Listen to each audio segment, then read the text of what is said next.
On the brink of elimination are the defending Stanley Cup champion Golden Knights. How will the team react with its back against the wall? More ahead on this edition of Locked On Golden Knights.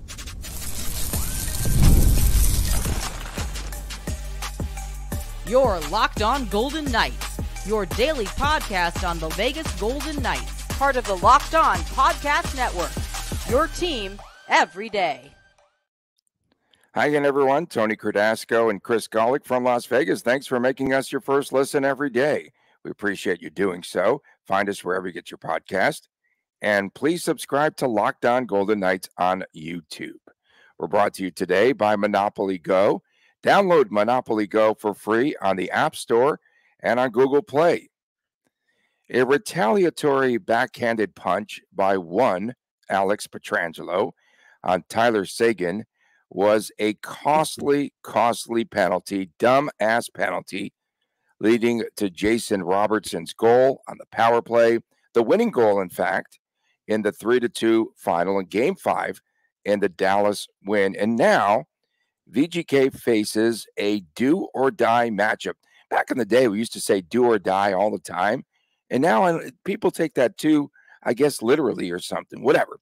A do-or-die matchup, Chris, with the Stars on Friday night at T-Mobile Arena. The place will be rocking. And the punch, oh my goodness, it bloodies up Seguin, right?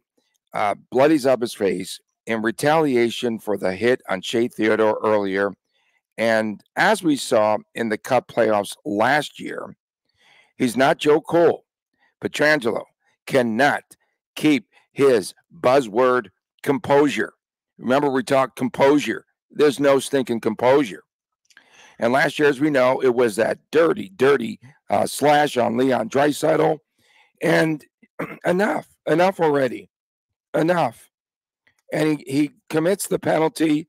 I tweeted out, enter dumb Pietrangelo penalty. Dumb AF. And then less than a minute later, the game-winning goal. Cannot happen. Can't happen.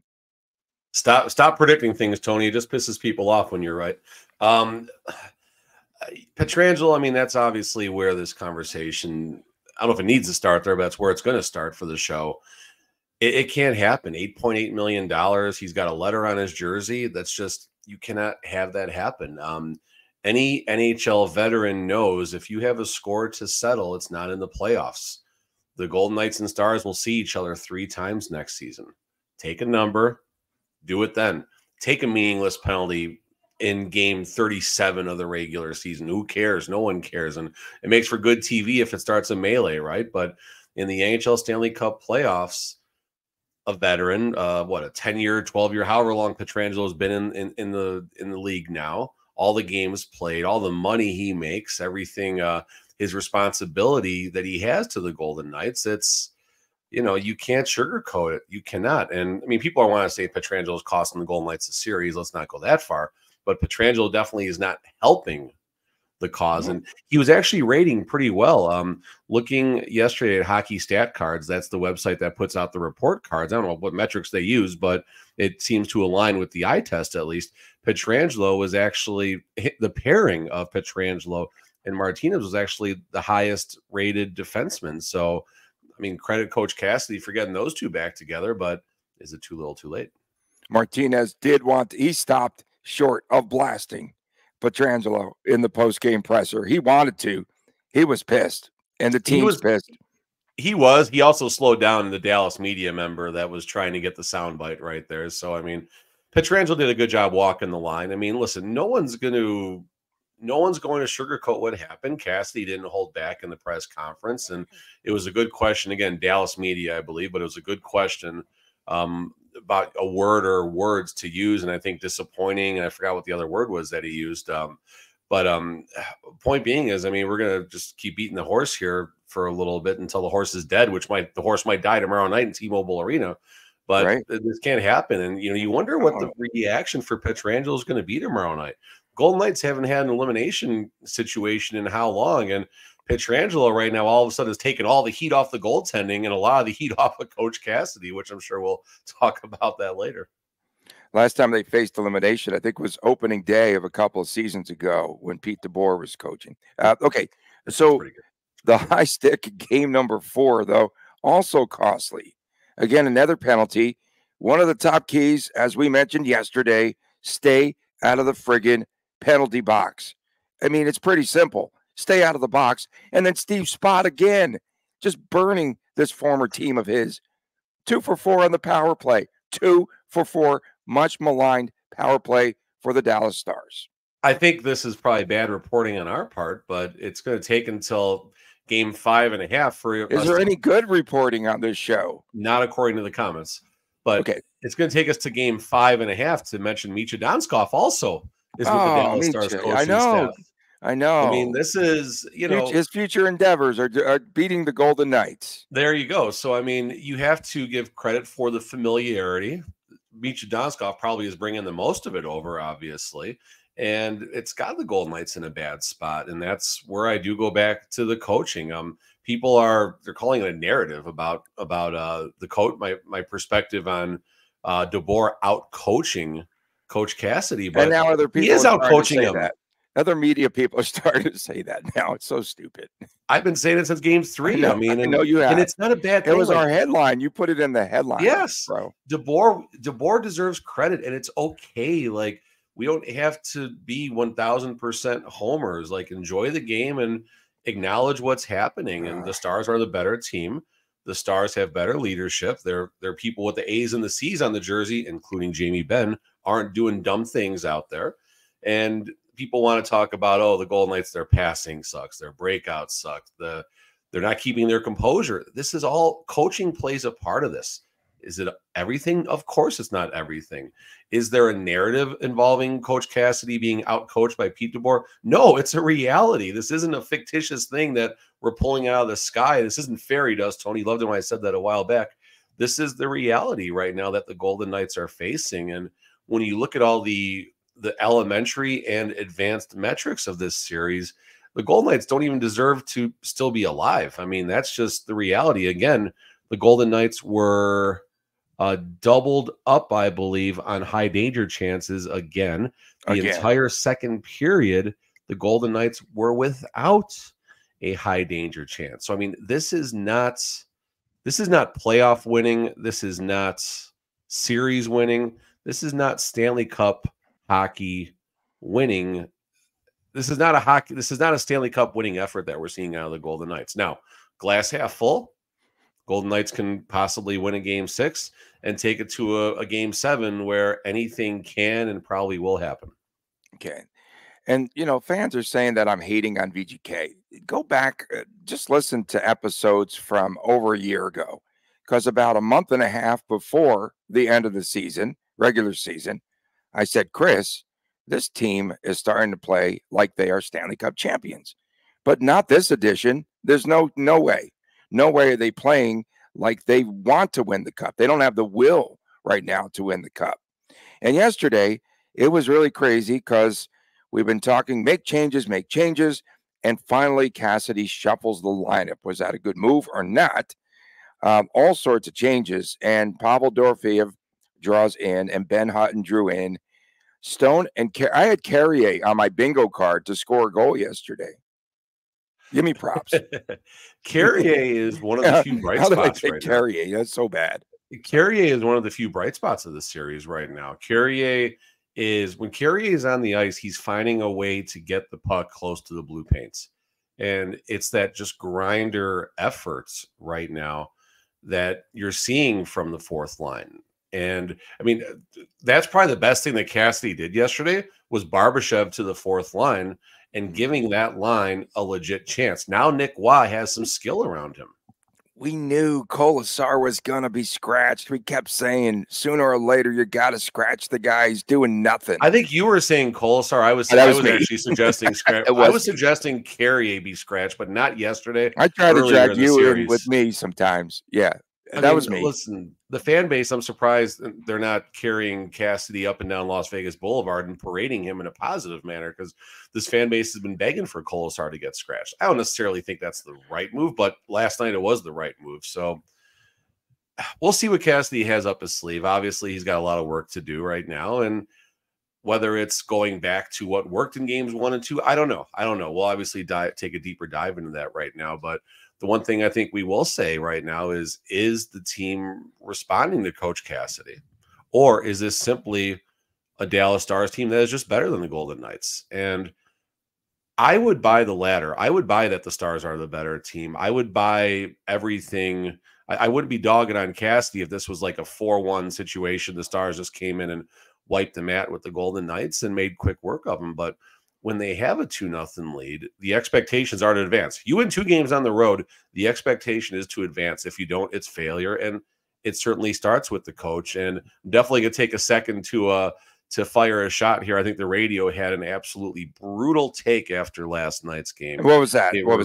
They were blaming that the Golden Knights haven't had a chance in the playoffs to get their chemistry. Their familiarity was the word that was being used. State Run said something. 100% State Run. I can't believe State Run media said something like that. No, So, I just cannot believe that. They're blaming the lack of familiarity and things like that. Oh, and boy. the fact that the injuries, what happened, and 3 Injuries. players You knew this coming was going to in. rear its head. Yep. Listen, I would, another buzzword, right? I would buy that if the series was, again, a 4-1 blowout, and it's, we're already talking about our golf plans right now. But when the team is up 2-0 on the road, they're getting pretty dang familiar pretty quickly. They're getting pretty familiar. These are vets. These are former captains we're talking about. These are current captains we're talking about. These are veterans of hundreds and hundreds of games and 50-plus playoff games in some cases. They know what it takes to become familiar and stuff. And I just thought that was – and then, of course, they credit the Dallas Stars for not having as many injuries and having the same lineup coming in. Bad take. It was a terrible take, and I disagree. So this is our platform. They have their platform. We have our platform. So Right. That's my response. So let's go. Let's duel. Third period, keep away again. That's the sign that Dallas is dominating this series because they get a 1-goal lead, and then they just turtle. dominate you. They turtle. What's that? They turtle. They create this shell that's pretty tough to penetrate. And the Golden Knights had a couple of good chances. I mean, Stevenson, I thought his breakaway effort was very good, and Ottinger was just better. People are saying, "Oh, elevate the puck."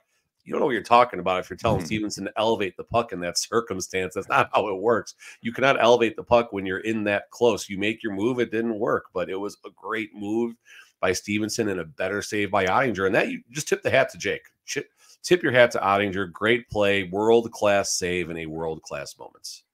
Someone who did not make a world-class save was Aiden Hill. I'm going to save this for the next segment here coming up. Again, changes. Hurdle on the wing on the first line with Eichel and Marcia. So I want Hurdle with Dorfiev. Barbashev to the fourth line, and White Cloud and Kolasar both out. And we're going to talk about some changes and what Bruce Cassidy has up his sleeve there, because we think that he's panicking. He's panicking for sure. Because that's a panic move. We'll talk about it next. He should. Okay. Coming up next right here, Game 6 changes on Locked On Golden Knights. I want to talk right now about Monopoly Go. And I'm sure that you've heard of Monopoly Go because why? It's been downloaded more than 150 million times. It's a great twist on Monopoly, where you play on not just one board, but hundreds of Monopoly boards in crazy locations, and you build up amazing cities that bring you the big money. The best part, however, is messing with your friends. What you can do is you can charge them rent on your iconic properties, just like in classic Monopoly. But now you can also rob their vaults of riches for yourself. And the leaderboards show us who the biggest Monopoly tycoon is. But it's not just our competitive side that loves it. You really do need to team up with friends and people all around the world in time tournaments, and you can earn huge rewards. So get in the game, join your friends, download Monopoly Go right now for free on the App Store or on Google Play. Download Monopoly Go for free on the App Store or Google Play. Back on this edition, Locked On Golden Knights, Tony Cardasco and Chris Golick from Las Vegas. Tomorrow, of course, WTF. Get them blazing here because we're going to read a ton of them tomorrow. We appreciate you making us your first listen every day. And subscribe on our YouTube channel. That's Locked On Golden Knights. And before the break, okay, that little tease, Aiden Hill, Duchesne goes 5-hole. Evaluate, first of all, before we talk about any other changes. I felt strongly it would be Hill yesterday on the show. I said definitely Hill. And I said earlier we would see Hill in this series. And I just see some little things, nuances, what have you, that LT just was not in sync. He wasn't there in game number 4. I don't think he was mentally there. And I think they started to sense that. They go to Aiden Hill. What are your thoughts of Hill? Does he go again in the pivotal game number 6? I think LT is definitely mentally there. I think LT's head is probably, and I don't want to talk too much about where I think he is because I'm not a doctor or anything like that, but LT, I think, is having the best focus of his career right now. We've seen different versions of LT. I was talking with a team employee yesterday about Logan Thompson and changes throughout the season and stuff like that, and where he was in December when he made his comments about talking about, well, I don't know how much longer I'm going to be a Golden Knight and how long I'm going to be in the NHL. Cherish every moment. Wait, you were talking to McCrimmon yesterday? You said yes. Kelly called me and wanted some advice. So, you know, you look at where LT was and where he is now, and I think he's matured a little bit. I think he's playing a lot better. I think he earned the opportunity that he had in games 1 through 5, and LT gets the full credit. Coach Cassidy made a very good point. It's a big game. It's a big circumstance. You look behind you and you see your Stanley Cup winner in the net there. I think that's a fair. I think the gravity of that statement is appropriate. Looking ahead to game 6 now, the goalie is going to be the main topic probably of this conversation, and that's fine. Which goalie gives you the best chance to win, and then which goalie can steal the game? I think it's 2 separate conversations right now. Aiden Hill is the experience, and Aiden Hill was fine. He wasn't great on Wednesday night. He didn't lose the game, and he gave the Golden Knights a chance to win the game, just like Ottinger did. Ottinger was 1 save better. I don't think any of the goals that Aiden gave up were necessarily bad. 2 goals in the first period. Of course, everyone's going to be flipping the heck out, and that's fine. Which goalie gives you the best chance to steal the game right now? And I think that nod goes to Logan Thompson. Logan has stood on his head this series. Logan has made what looks to be the impossible saves. And I'm not saying Aiden can't do that. Aiden should be better if he gets the go in game 6. I think he'll be a lot better. But I think Logan Thompson is the goalie to steal a game. Logan, if the Golden Knights score 1 goal, this is the question I think the fan base needs to ask themselves right now. If the Golden Knights only score 1 goal on Friday nights, which goalie has a better chance to pitch the shutouts? And I think it's Logan Thompson right now. Okay. I don't think Cassidy agrees. I think Cassidy's going to roll out Aiden Hill in game 6, though. Yeah, I think Aiden Hill's definitely going to be there again. I don't think it's definite. I don't think it's a foregone conclusion. Okay. The thing that I saw again about Dallas, they have the lead after 2 periods, and now they're 40-3 after leading after 2 periods of play. 40-3. And VGK, after that goal on the penalty by Pietrangelo, VGK they were deflated, man. They were defeated. They were Pete DeBoer after the second game in this series. That's who they were. But can they bounce back? And what sort of changes are you thinking we're going to be seeing here? I want to start with Pavel Dorofeev for a second here, right? There's no chemistry with him. Don't talk about him. Apparently, Dorofeev was brought in to give a scoring punch, and Coach Cassidy gave him the 7-11 treatment. He got 7 minutes and 11 seconds of ice time. You like that? Anyway, I like that. So he gets 7 minutes. He gets 7 minutes. Start of the game. Thank heaven. That's pretty good. I'm gonna go get a big gulp now. You know, I carried into my card shop a huge big gulp of coffee one day. And the guy's like, man, rolling with a big gulp of coffee, and kind of like condescending, but not in a bad manner. But if it was a Starbucks Trenta, dude wouldn't have said a word. So why is everyone dogging on 7-Eleven? It's $4 cheaper, and the coffee's just as good. Anyway, so Pavel Dorofeev gets 7 minutes of ice time last night. You got to give the dude a chance. You're putting him in there to be a scoring punch. He trails all Golden Knight forwards by a sizable margin, right? Barbashev 11-28, and Barbashev was one of the better forwards too last night.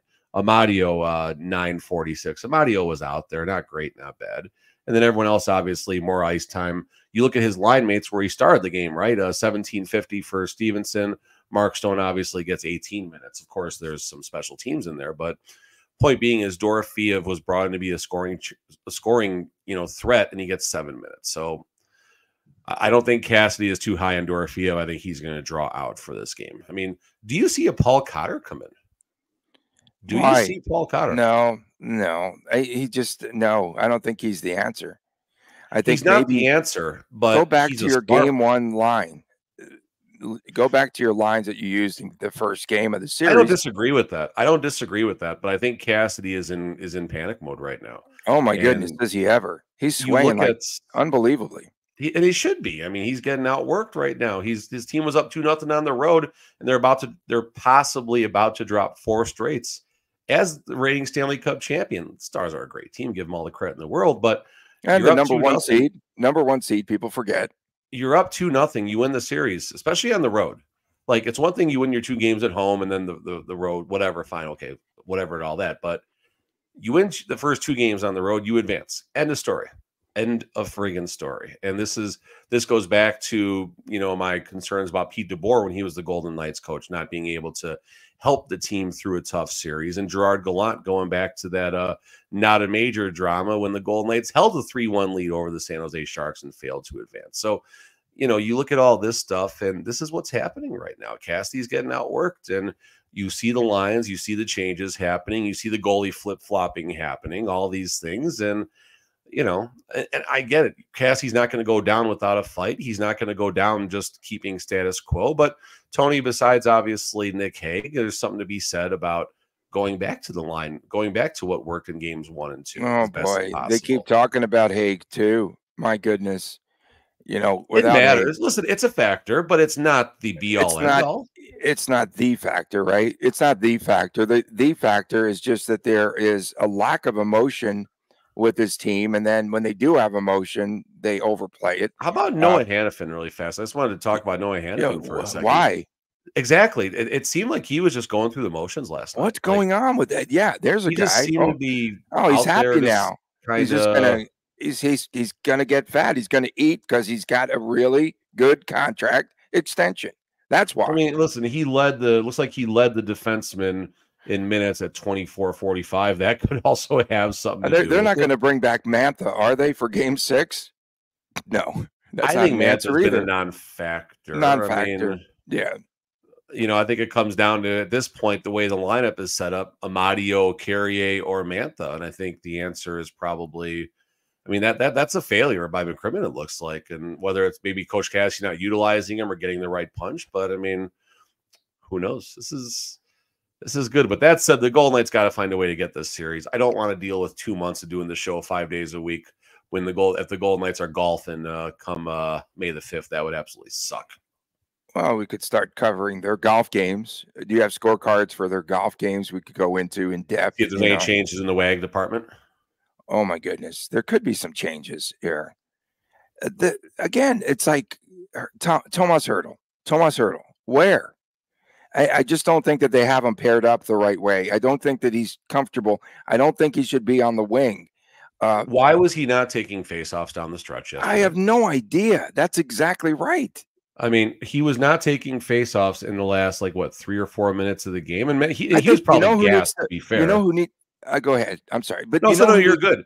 Yes, he's probably gassed. To be fair, and William Karlsson, who has an injury, has taken some of the game's most important faceoffs. Now reporters are starting to say that he does have an injury. It's like, come on. They live the big lie. Everyone knows he's injured, so quit it, man. I will pat myself on the back. I beat Ken to the punch on this one by about 20 minutes, and we had a fun exchange. Ken from Sinbin, of course. But, there's definitely something wrong with William Karlsson right now, and it's preventing him from being the player that the Golden Knights need him to be. I'm trying to not trigger Tony. So, they need a better version of William Karlsson. They need a better version of Jack Eichel. They need a better version of Nicholas Waugh. I could go on, but you guys know where I'm going with this right now. Some fans at the Thrill game last night were asking me, do you really believe that Cassidy has lost the locker room? And my answer to them was yes. I think they're starting to tune out to Cassidy. I do. And the biggest change might be for Cassidy just to simplify the next game. Don't overthink it. He's overthinking. He's trying to be the genius coach, and he's doing all getting that. out coached. People deal with it. He's making and he's blundering because he's panicking. Right? He just needs to take the chill which is pill. a natural reaction. Okay, no, I'm not disagreeing. And you and I both like Cassidy, but right now he's in absolute panic mode, and you can sense it. And you're switching lines in Game 5 to that degree. You're looking for answers. Folks, this is the time of year where you should not be looking for answers. You should know your personnel. You should know who responds. Where's Marcia? Cassidy is he's the jockey on a horse whipping the horse right now, and the horse doesn't have any juice. Can we do our Derby picks tomorrow? What's that? Can we do our Kentucky Derby picks tomorrow? Is it Derby? Is it Saturday already? Yeah. First Saturday in May. I gotta go get a program. I actually want to handicap this and we'll go. Let's handicap it on the air tomorrow. WTF? That would be great because there's not going to be anything else to talk about. We know what the game is. What are you going to say to your team, Cassidy? Nothing. They know where they're at. It's game stinking 6. I shouldn't need to motivate them. They know the situation. There you go. That's the quote. All right. Coming up next. It's gonna be a long show. That's a game. Oh whoa. Okay, I'm finally going to prepare for this. People told me to put some things on a napkin yesterday, which was cool, which we will do. What does a Game 6 loss mean for the VGK? Oh, boy, we get into that next right here on this edition of Locked On Golden Knights. Stay with. It is playoff time in the NBA and NHL. I'm not going to jinx my New York Knickerbockers by wearing the hat today. And baseball, as we know, is in full swing. And FanDuel is your place to bet on every single game. Right now, new customers get $150 in bonus bets guaranteed. That's $150, win or lose. Bet on everything from slap shots to home runs to slam dunks. And it's all in the app that's safe, secure, and easy to use. Will VGK be a home underdog in Game 6, Mr. Golick? Do you think they'll be an underdog? Yes. They will be at home, huh? I don't know, but I'm guessing. You're guessing yes. Okay. What are you waiting for? Visit FanDuel.com/lockedon and make your first bet an automatic win. That is FanDuel, America's #1 sportsbook. Welcome back on this edition of Locked On Golden Knights. Tony Cardasco, Chris Golick from Las Vegas. We appreciate all of you making us your first listen every day. Your team every day. And 10-cent underdog, -115 Dallas, -105 Vegas. So that's the line's going to teeter right within 10 cents. I don't think either side is going to have $1.20 next to their name at any point. Good two-way action, then you're saying for the book. And I'll be curious what happens in the hours leading up to the game. They'll tell you which side the sharp money is. I mean, the money's going to come in on Vegas. I think there's no one's going to give credit to either team winning 4 straight in this series, but that's why I said about neither team winning 3 straight this series. So what do I know right now? I also told everyone to bet the Golden Knights on the reverse puck line last night, so don't listen to me. Definitely don't listen to him. But you can listen to him and Little Chris on Saturdays, and you can listen to Chris tomorrow on WTF, where we will have our hopefully we can put together a derby show because there's not much hockey to talk about around here. What does a game loss 6 mean to the VGK? Unprecedented panic right now. Cassidy's job could be in jeopardy if they go out in the first round heading into next season. A lot of free agents gone. Doom and gloom is what I'm saying here. Did you know? So 80% of the teams that lose Game 5 after being tied. 79.2%, Tony. Don't stop rounding. 79.2%. Again, of the teams that lose Game 5 after being tied up, they win the series. That win Game 5. There you go. You're good. 80% of the teams that lose Game 5. You're rounding again. We're going to talk about on the show. 79.2% of the teams that actually win Game 5 after being tied, now up in the series. So All right, so a few different things panic that button, we bro. said in there. I hit the panic button too. Let's talk about Cassidy. Let's talk about his job. He is fine coming into the start of next season. There is no worries at all about Cassidy getting canned. I don't care what happens. I don't care what the team says in the exit He could interviews. be gone by American Thanksgiving. There it is. Now, the concern comes, we go back to the Gerard Gallant days. Go back to Gerard Gallant. Jack Adams winner, goes out in game 7 the following year. 4-game losing streak, gets fired, I think, on the road in Buffalo. Pack your bags, go catch a cab. Thanks. And what's the word? Future endeavors, good luck.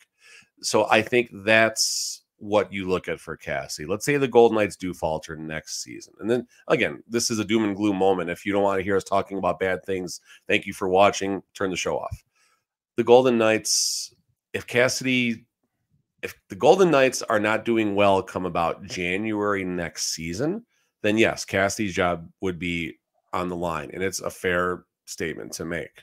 Why is it fair? Number one, well, at 2 seasons, Coach Cassidy is the 8th tenured longest coach, 8th most senior coach at just 2 seasons. Someone tweeted, I don't know if this is official or not, but someone said 2.8 years is the average bench life of a coach. 2.752. Yeah, and I rounded right, so we're good. I rounded the right way, you rounded the wrong way. So again, this is, and I talked about this before this even happened. I've been mentioning to people that just this is what the shelf life is. But he won a Stanley Cup. It doesn't matter. That's not how it works in the NHL, folks. The stats are right around you. And the Golden Knights, they do not have Bill Foley, George McPhee, Kelly McCrimmon. They will not tolerate any mediocrity. And it's going to start, poop rolls downhill, right? The made men are safe. Foley owns the team. He ain't going nowhere. I don't know if George McPhee is ever going to get fired by Foley. I don't think Kelly McCrimmon's ever going to get fired by they got McPhee. The deep dark secrets. They've got the dark secrets. The circle of the trust is those 3 gentlemen right there at the top. Everyone below is outside of the circle of trust. Players, media members, coaches, team staff, everybody besides those 3 made men, Tony, are outside the circle of trust. So if you had any advice to give to Cassidy going into game 6, what might that be? You've been around him a bunch this season. Fine. What might it be? The team needs to play direct hockey. And the goal of every entry, unless it's a line change, is the puck has to get to the blue paint. I'll take some Pete DeBoer crap right now where you're just spraying and praying. The Golden Knights gave up in the 3rd period some quality shots for that extra pass. In that circumstance, you don't do that. You don't do that. The team needs to come out desperate. The team needs to come out hungry. Cassidy needs to have a game plan and stick with it and not let the score dictate. Roll 4 lines. Roll 4 lines. Have the right 4 lines out there. The only line that I'm good with right now is the 4th line of Waugh, Barbashev, and Will Carrier. His top 3 lines, he's going to have to figure something out.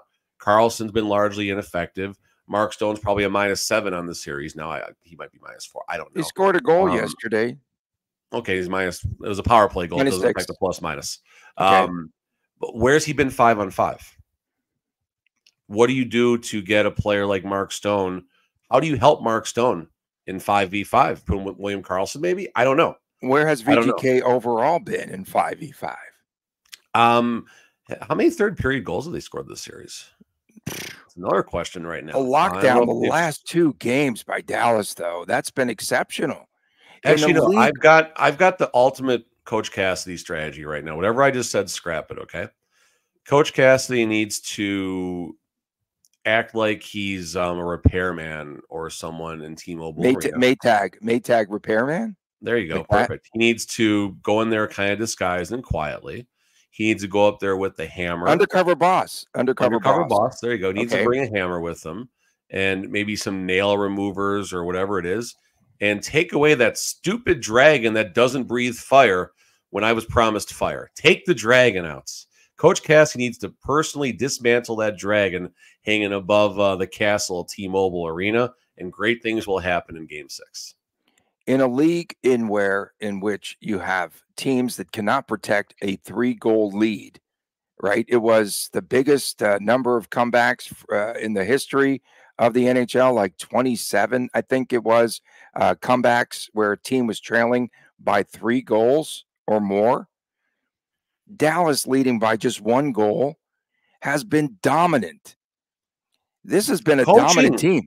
Coaching. No, it's the right they've strategy. just locked it down. I don't care strategy or whatever. Right.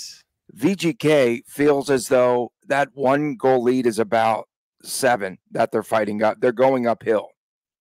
Here's what else a Game 6 loss means.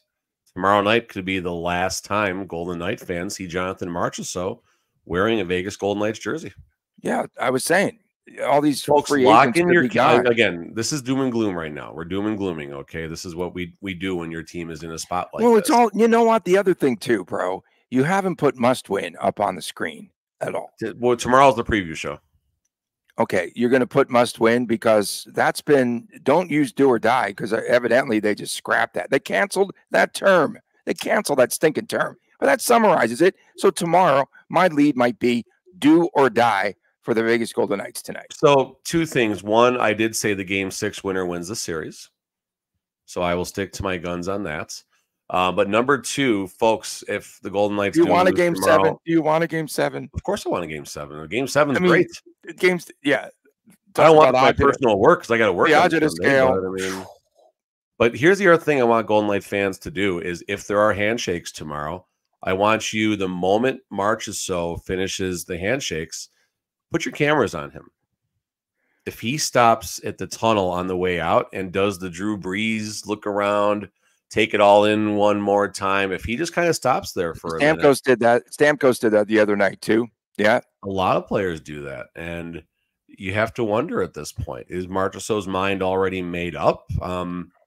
Whether it's been made up for him or not, we don't know what's happening. I'm not going to speculate anymore about that. But we know right now, today, May the 2nd, that Jonathan Marchessault is unemployed roughly 57 days from now. So curious to see how he takes it in. If he stops and gives the flyover with his eyes looking around one more time, peeking up at his family, wherever they sit and everyone else, he does that look around. He does that. He's done. He can be done. Tomas Hertl's no longer smiling.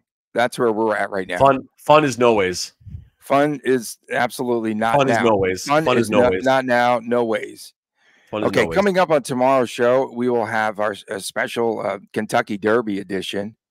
I don't know. Biggest game of the year for the Golden Knights. We're going to talk horses. Yeah, perfect. Yeah, let's just do this tomorrow. It'll be Game 6, and we'll get deep into that. And curious to hear what Cassidy has to say in today's presser leading into tomorrow. And you could tell if he's panicked or not by the amount of times he's swaying back and forth. Tomorrow's Tony, one more thing. We should have brought this up earlier. We should have talked Aiden about Hill. This. Are we going to talk about him in the 5th segment? Alex Pietrangelo was requested by media, I believe Danny Webster. And the denial was due to Austin Powers, air quotes, time constraints. That's why Pietrangelo couldn't meet with the media yesterday. That's weak. For what? Time restraints. That's weak. Where's he have to go? Captain. Dude needs to answer for his actions. He needed to get to Waffle House. There's no other excuse. Dude needed to answer for his actions. And the fact that the Golden Knights protected him in that moment was absolutely weak. My man Chris Golick on fire. And don't forget Saturdays, it's the Chris and Chris show. Will that be the season-ending edition, or will VGK still be alive? That's the question there. There's a Game 7. We got to record a show on Sunday morning. I'm Tony Cardasco for my man Chris Golick. We appreciate you tuning in. We'll see you tomorrow on WTF What the Friday. And please take care.